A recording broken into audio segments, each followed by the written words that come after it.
नमस्कार. तर यंदा 1 ऑक्टोबर रोजी महानवमी आलेली आहे आणि 2 ऑक्टोबर रोजी दसरा म्हणजे विजयादशमी आलेली आहे.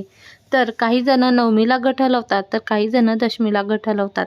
तर तुमच्या घरामध्ये जी पद्धत आहे त्याप्रमाणे तुम्हाला त्या तिथीला त्या दिवशी घट हलवायचे आहे. आता घट हलवल्यानंतर तुम्हाला देवपूजा कधी करायची आहे?